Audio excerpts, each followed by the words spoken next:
But it seemed that we weren't, because Mona took me to a room with a bed. Patsy was there, waiting for us.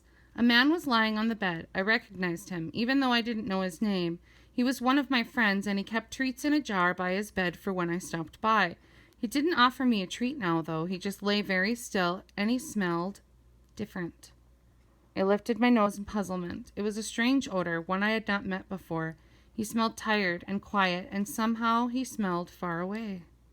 It made me feel confused and a little uneasy. I looked up at Mona in puzzlement and even let out a small whine. "Now?" she asked Patsy. Her voice was hushed. Patsy nodded. "Now." Mona bent down and lifted me up to the bed next to the man. The sheets felt cool and soft against my feet, which were a little sore from my long run. My friend did not seem to notice me. I sniffed at his face. "Lie still," Mona said softly. "Toby, lie still." That again? Whatever. I was too tired to play training right now. I curled up against my friend with a sigh. Time for a nap.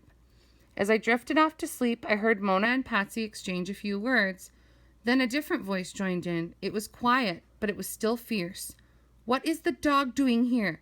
Get him out of this hospice wing." I felt my friend on the bed move very slightly. Slowly, he lifted one hand. He ran it down my back, his touch so light I could barely feel it. He put his hand down on the sheet again. I opened my eyes and closed them again with a long sigh. "Watch," I heard Patsy say to Fran. "He's giving comfort.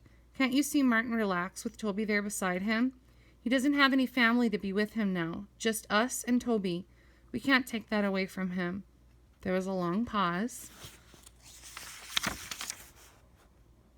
"Okay," Fran said at last, "but you've both got to stay here at all times. If there's any trouble, the dog has to leave at once."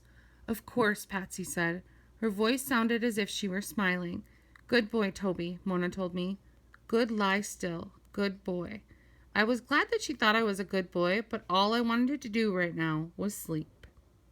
Okay, that's the end of chapter 13.